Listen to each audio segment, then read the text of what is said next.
Some living masters of Sant Mat, today on Spiritual Awakening Radio. Living students have living teachers. I actually want to begin by sharing a verse from the Gospel of Thomas, saying 52, because it really frames the issue so nicely. His disciples said to him, 24 prophets spoke in Israel, and all of them spoke of you. He said to them, you have omitted the living one in your presence, and have spoken only of the dead.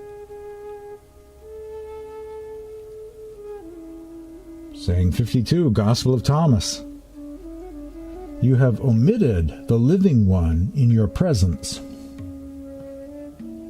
and have spoken only of the dead. And that's how it usually is. In the world of mainstream, conventional, exoteric religions, New Age movements, metaphysical paths, across the spectrum, east to west, mostly the focus is looking backwards to an earlier time, solely focused upon the teachings of someone who passed on in 1922, or 1822, or 1722, or 1,000 years ago, 2,000 years ago, 3,000 years ago, as if the only good apostle is a dead apostle, the only good master is a dead master, the only good sage is a dead sage. In search of gnosis, people go on an archaeological dig, sifting through the sands of time, looking for a wisdom that once was, but apparently no longer is. But those scriptures were written by human beings. The scriptures did not fall from the sky. They were written by human beings who had bodies that once lived. And if that wisdom could be embodied by living teachers in the past, why can't that same wisdom be embodied by living teachers now? You have omitted the living one in your presence, and have spoken only of the dead. One can discover that the wisdom of the path of the masters, also known as Sant Mat, is not derived from interpreting the ancient scriptures of others. Much respect is given to prophets and scrolls and parchments of the past. You'll find many quotes from different world scriptures found in Sant Mat publications. But Sant Mat does not have this focus of solely looking back to an earlier time, solely deriving nourishment from deceased prophets and saints, like we usually find in the mainstream exoteric religions and institutions. Rather, what's especially of interest and noteworthy about a living mystic path like Sant Mat is that there are living Buddhas, living Rumis, living Hildegards, living Kabirs, a living master, or Meister Eckharts, a living one, a living mystic or saint with us now, here on terra firma, in the 21st century. And by living master, I don't mean someone who's channeling some entity that can't be bothered to show up here, or some vague mythological type being who is supposedly 600 years old, 700 years old, wandering the Himalayas with no forwarding address, that sort of pops in and out of history, or at least pops in and out of certain books. Kind of vague, not really real. I mean actual people who are born with a history. Living masters, living teachers. I wrote a poem about that once, about people with bodies, because it seems kind of unorthodox quite often, or in many circles.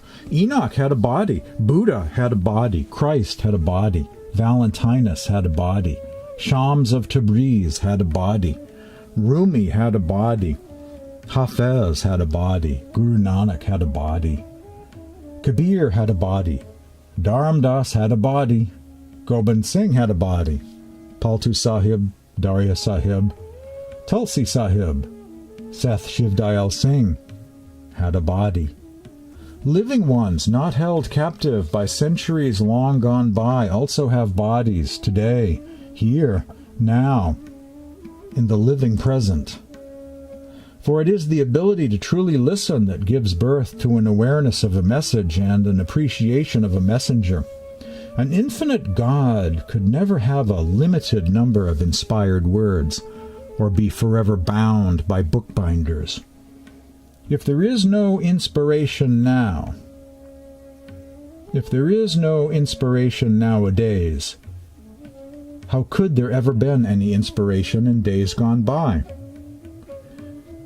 There is also no missing element or trace mineral, once present in the water supply during the Middle Ages or earlier times, but now supposedly gone, that once caused the appearance of prophets and saints, and accounts for their alleged absence now. What was true then is true now. The laws of physics have not changed. The human condition has not changed. The same need that brought great souls into the world during past centuries is still with us. My experience and belief is that the age of prophets, apostles, masters, and saints is still with us, that there is a living gnosis now. There is a living mysticism now, living schools of spirituality now. There are living masters in the world today. The reality and not the illusion of having a teacher begins here with this openness to the possibility of living ones now. You have omitted the living one in your presence and have spoken only of the dead. But it doesn't have to be that way.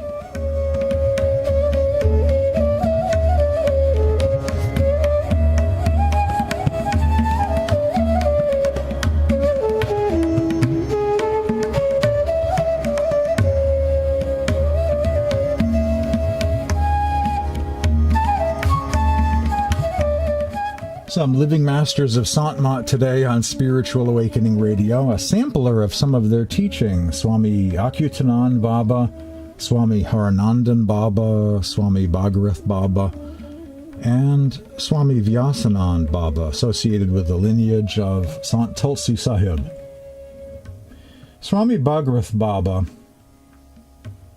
is a spiritual teacher from Bihar district, India, and said not too long ago, moving down from the middle of the two eyes is going towards ignorance, and moving up from the middle of the two eyes is going towards knowledge. The beginning of the Turiya state has been said to be the Ajna chakra, the third eye center. The Guru instructs about the point in between the two eyebrows, and the destination of this is in Kavalya, the state of oneness, the state of pure consciousness. Swami Bhagirath Baba describes as ignorance or spiritual poverty a situation of only being aware of the world below the third eye center, the material world of the five senses, but cut off from awareness of the reality that exists above and beyond the third eye center. For Shri Bhagirath Baba and other living mystics, above the third eye is a kind of tunnel that ultimately and quite literally leads to God. Those who have had NDEs or near-death experiences have described this same tunnel. The observer passes through certain visions, sights and sounds, stars, moons and suns, inner regions or heavens, then bright light. Eventually from light to sound, and eventually from sound to soundlessness and formlessness. I even know of several helpful charts of the heavens. I can send you a link to the charts of the God worlds or heavens, describing and illustrating the various levels or regions of inner space, this kingdom of the heavens that are accessed from within. Send me an email, I'll send you a link to the charts of the heavens. I even include a couple of Gnostic charts, as well as Sant Mat charts of the inner regions. My email address is james@spiritualawakeningradio.com. Coming up next, Swami Achyutanand Baba.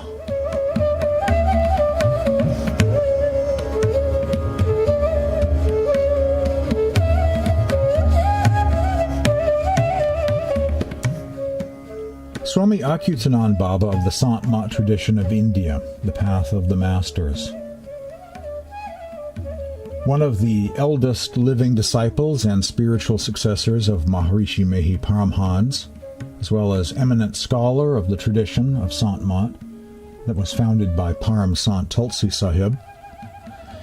He has had the good fortune of having a very prolonged, close service, close association for more than 3 decades with Maharshi Mehi Paramhans, who appointed him as the founding editor of the spiritual monthly magazine Shanti Sandesh, or Message of Peace, published by Maharshi Mehi Ashram, Kapagat, Bhagalpur, Bihar district, India.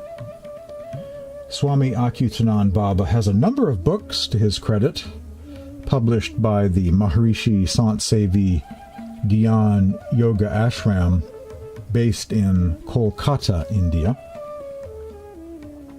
One of those books has been translated into English by Pravesh K. Singh. It's called The Yoga of Inner Light and Sound. I've uploaded it to the web and can send you a link to it if you like, or even a PDF file attachment in an email. My email address is james@spiritualawakeningradio.com. I'll be happy to send you a copy of The Yoga of Inner Light and Sound. An English book, a rare English book, the one and only English book of Swami Achyutanand Baba. The other books of his are all, of course, in Hindi, behind the veil of Hindi. Swami Achyutanand said the process by which the secret of how to realize God is taught, is communicated, it's called Diksha, or initiation. It's always rewarding to seek initiation from a Satguru or preceptor. That word initiation that he uses is an ancient word. It's an often used word in the East and in the West, referring to instructions from a living teacher to a student, a living student, who is being initiated into, quote, the mysteries of the kingdom of the heavens. The concept of initiation turns up in the secret gospel of Mark, in the Gnostic Gospels, in the Western mystical tradition, Dionysius the Areopagite, the Syriac saints. The Sufis also use the word initiation, also have the same master-disciple relationship, whereby meditation instructions are communicated, names of God or gifts, along with other spiritual gifts that are imparted. It's not something found in books. It's alluded to in books, but the actual spiritual practice is never written down. It's on a need-to-know basis. It's between a master and their students. It's not ever written down. It's kind of a secret thing. And that's why we don't have the spiritual practice of Jesus. There is no passage that says, repeat the name Yahweh and, take deep breaths and chant this phrase, or, you don't have any of that in any credible or historic source. We don't have the spiritual practice of Valentinus written down in a Gnostic text, or Hermes Trismegistus, or Rumi, or Guru Nanak. It's not found in books. It's alluded to, but one gets it verbally from a teacher or a representative of that teacher. It's between master and student, and pertains not only to instruction about spiritual practice, but the experience that it's all about, the experience of divine light and sound. It's a baptism of light and sound, the experience of the kingdom of the heavens. Swami Achyutanand Baba says, those practitioners who vigorously practice meditation will behold wonderful spectacles within. The practice of Dristi Sadhna, or inner light meditation, calls for utmost devoutness and tenacity of purpose. The practitioner who assiduously and patiently practices this method will discover that the unsteadiness of their concentration gradually ceases and their mind becomes tranquil. It is thus that they shall, with the piercing thrust of their focused gaze, be able to break open the tilla dwara, the third eye. This is why Gurudev Maharishi Mehi Paramhan said, through regular vigorous practice of Dristi Sadhana, meditation on the divine light within, one's attention no longer remains wavering or unsteady, as the surat, the attention faculty of the soul, slowly matures, becomes absolutely fixed or stilled. Tilla dwara, the 10th door or third eye, will break open by the thrust of the focused gaze. So continue gazing inside constantly with all of your attention, says Maharishi Mehi Paramhans. A quote of Maharishi Mehi found in a paragraph by Swami Achyutanand Baba. The following is from Swami Harinandan Baba and is titled, Do Simran, Do the Meditation. Perform virtuous acts, you will receive happiness. Also do Simran regularly.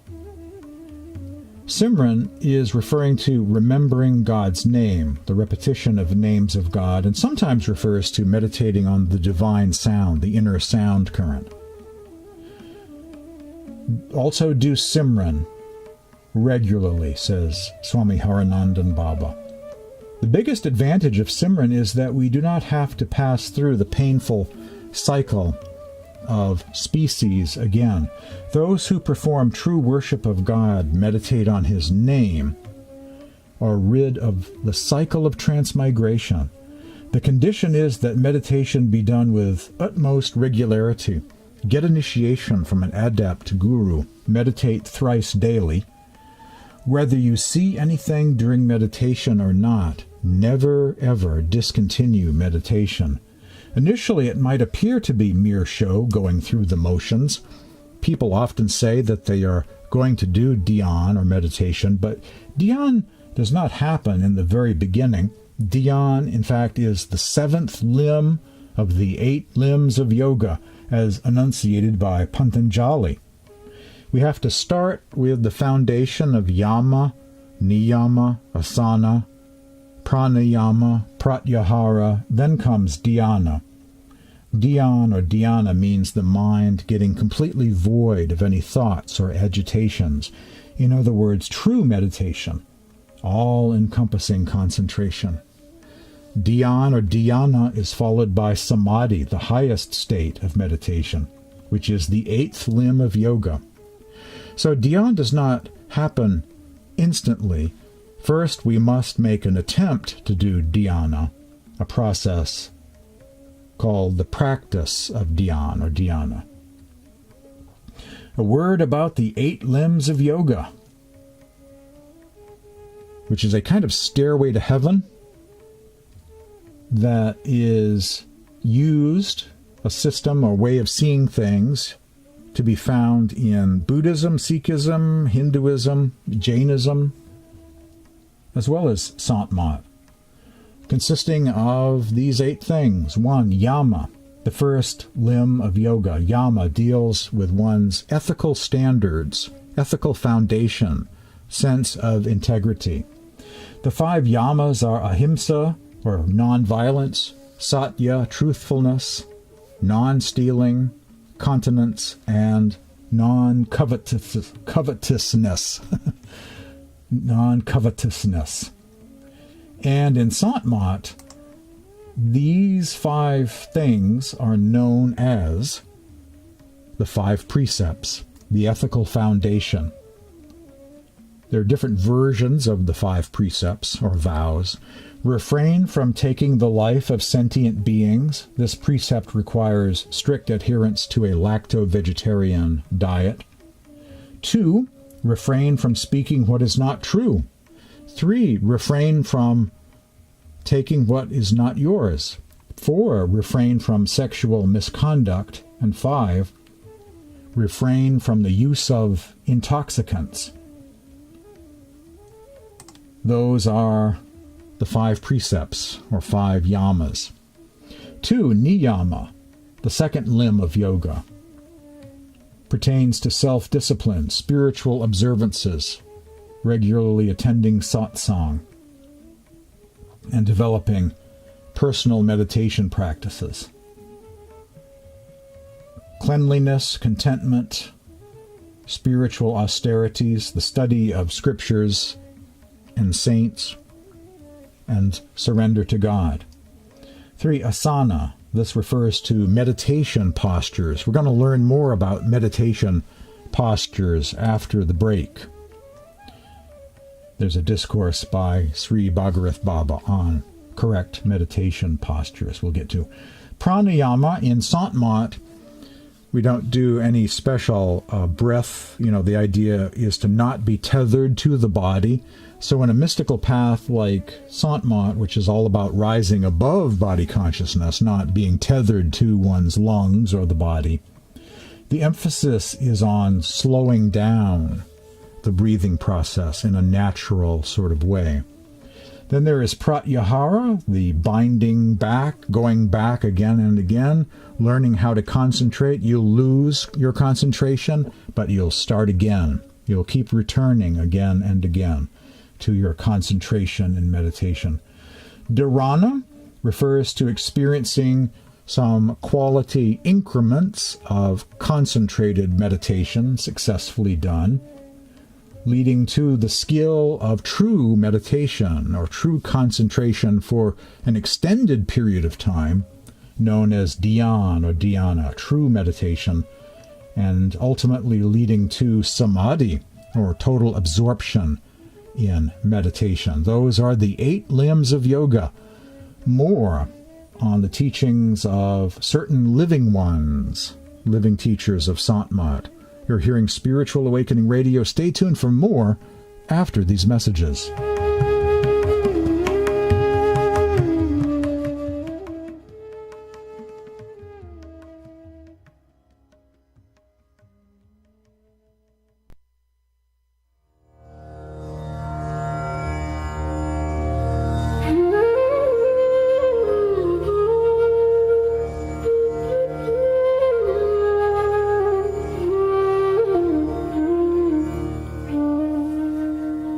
The following reading is about the ethical precepts and the 8 limbs of yoga in the book Moksha Darshan, The Philosophy of Liberation, a manual of Sant Mat mysticism by Maharshi Mehi Paramhans. Yama consists of 5 disciplines: satya or truthfulness, ahimsa non-violence, non-stealing, continence, and control of greed, or in other words, non-possessiveness. Niyama also consists of 5 practices, which are as follows: internal and external purity, santosha or contentment, penance, the study of spiritual matters, and meditation on God. In following yama and niyama, one exercises aversion from the 5 sins, serves the spiritual master, attends satsang, and practices meditation. A comfortable asana or pose or sitting posture of keeping the head, neck, and trunk straight and steady is a must for meditation. Without the ability to sit in such a steady posture for prolonged periods, meditation cannot successfully be practiced. Meditation should be practiced being alert without being drowsy, shutting the eyes gently and without turning the eyeballs or pressing them in any way. The meditation practice should be an essential part of the practitioner's daily routine. The ideal time of meditation is known as Brahma Muhurta, the hour of God, called by the Sikhs Amrit Vela, or hour of elixir. Very early in the morning, 3 to 4 a.m. Likewise, one should meditate at mid-morning and then again in the evening time. While falling asleep, one should also engage his mind in meditation. Before learning the Surat Shabd Yoga, the meditation on inner sound, in practicing Manas Japa or Simran, Manas Dhyana, focusing on the form of a master, and Dristi Sadhna, inner light meditation at the third eye center, one should meditate with eyes and mouth closed. Upon learning the yoga of sound from a master, one should also close the ears. In the initial stages of dhyana, absolute concentration, pratyahara is practiced. A note about pratyahara. Pratyahara means to bring back, bringing back or refocusing again and again one's attention during meditation, bringing the mind, distracted by worldly thoughts, back to the focal point during meditation. Maharshi Mehi, through the means of pratyahara, the mind is brought back repeatedly to the focal point.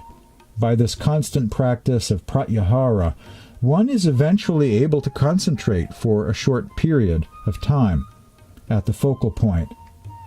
This state of concentration is called dharana, steadiness of concentration or absorption. When absorption is maintained for longer and longer periods or increments of time, then it is dhyana, true meditation, absolute concentration.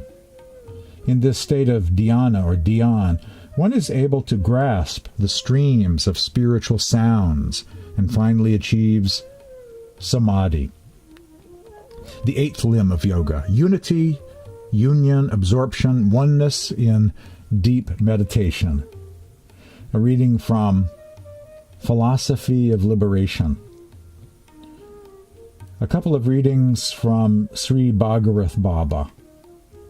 Correct posture to be focused during meditation practice by Shri Bhagirath Baba, a spiritual successor of Maharishi Mehi Paramhans, who resides at the Maharishi Mehi Ashram, Kapagat, Bhagalpur, Bihar district, northern India. The practitioner, if he sits for meditation, should always keep his or her neck and spinal cord, the back, completely straight. The respiration process will slow naturally if one sits straight, and so it helps in meditation and Simran or Japa. If one sits bent, the respiration process becomes fast, and the mind will not get concentrated. Sitting in a straight posture, the practitioner is benefited with increased concentration of mind. Also, on the thrice daily meditation mentioned earlier by Maharishi Mehi Paramhans, another reading from Shri Bhagirath Baba. Thrice daily meditation. Sants or yogis have fixed times of meditation. Those times are 1 in the pre-dawn, in the 3 hours before the sunrise, 2 during the midday, and 3 during the evening after the sun sets. Meditation done at these 3 times is called the thrice daily meditation. A practitioner should sit for meditation at these 3 times, and should also do Manas Jap or Simran, mentally repeating the Guru-instructed mantra, or Manas Dhyan, involving the mind and visualizing the Master's form inside, while doing worldly work, or when you can, in other words, during the day. In the evening, says Sri Bhagirath Baba, just before going to bed, the practitioner should sit in meditation for 2 to 4 minutes and then go to sleep.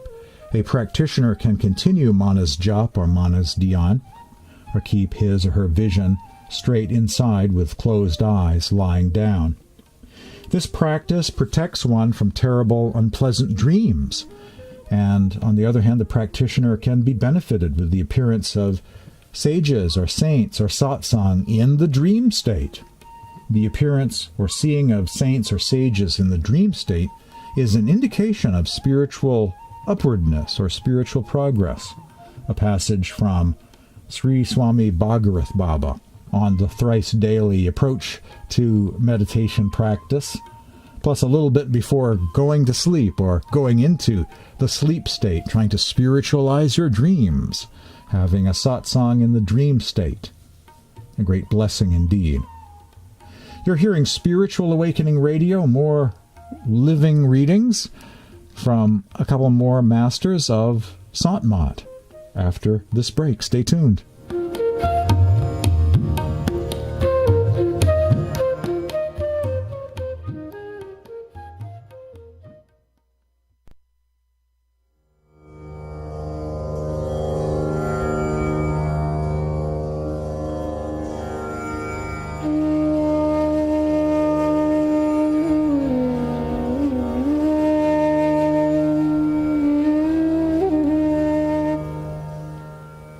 The following is an English rendering excerpted from a discourse of Swami Harinandan Baba, the current Acharya or head guru of Sant Mat, headquartered at the Maharshi Mehi ashram in Bihar district, India. Translated from Hindi into English by Pravesh K. Singh. Swami Harinandan Baba. We begin with just trying to meditate, driven often by curiosity. Those who are truly serious and perfect their meditations are very rare to find.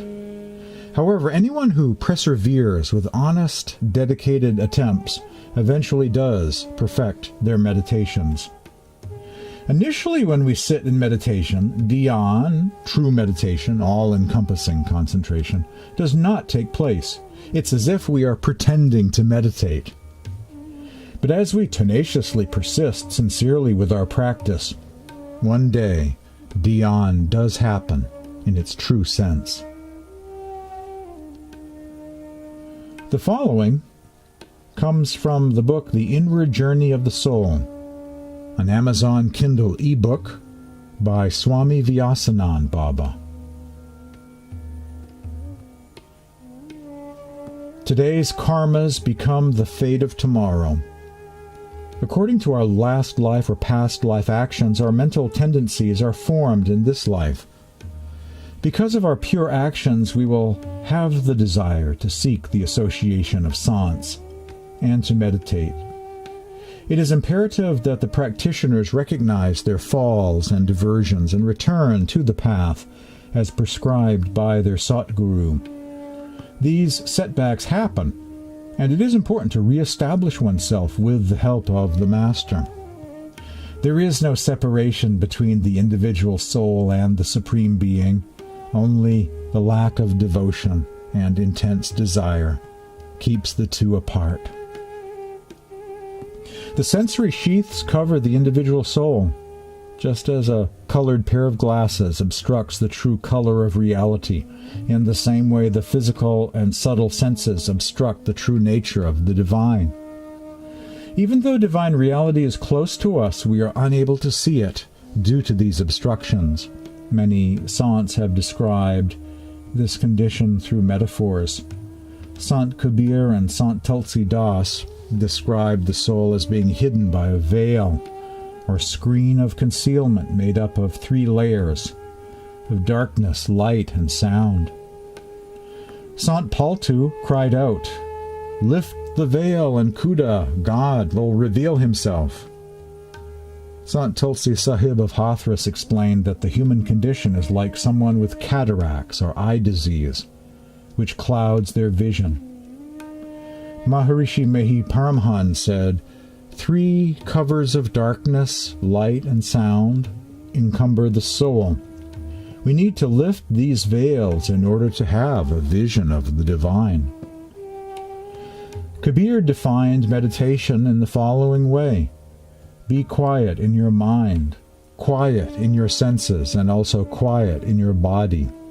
Then, when all these are quiet, don't do anything.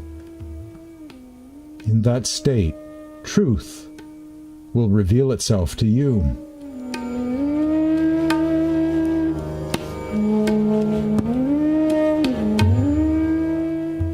The 7 elements of sadhana, or meditation practice, according to Swami Vyasanand. 1.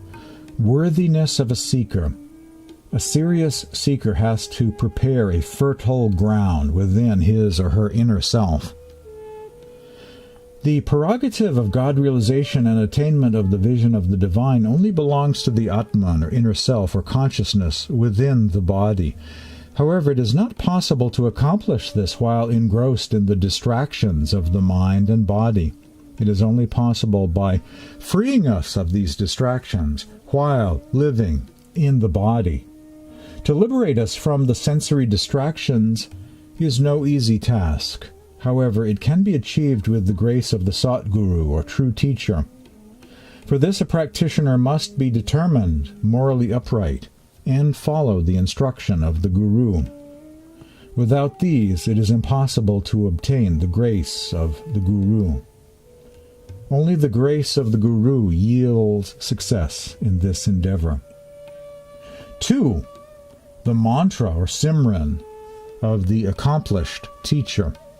Just as high-quality seed is the second requirement of success in agriculture, similarly, acquiring a mantra, a sacred syllable or phrase that is given by the Guru during initiation, from an accomplished teacher, is an important component to prepare the practitioner for progress on the spiritual path. According to the saints, until you receive the auspicious mantra from a Satguru, you cannot change your life and remove all forms of inauspicious providence. Until you receive spiritual teaching from a Satguru, you will not be able to escape the grip of inauspicious luck or fate, and will not obtain the contentment and peace. Therefore, you should carefully choose a Satguru and commit yourself to his service. Through learning a path or method of God realization, following moral conduct, and performing meditation practice or sadhana, you should make this human birth fruitful and auspicious. Maharshi Mehi said, "Leave all hubris and desire, and obtain the mantra from a Satguru, and make progress within." This is the instruction of an accomplished master. After the break, we'll hear the rest of the steps of sadhana. We're exploring the 7 elements of sadhana, or meditation practice, by Swami Vyasanand Baba. Stay tuned for more Spiritual Awakening Radio coming up after this break.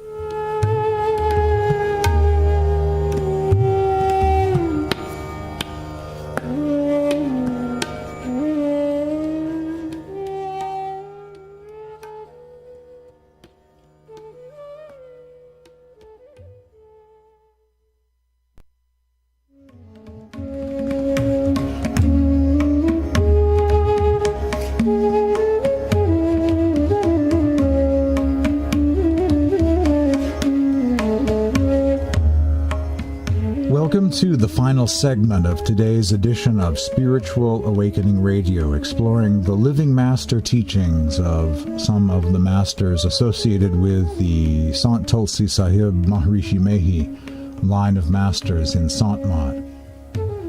I'm sharing with you the 7 elements of sadhana, or meditation practice, by Swami Vyasanand Baba.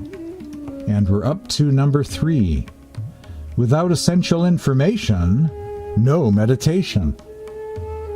Among the 7 requirements for successful farming, the third one is the proper knowledge of farming techniques.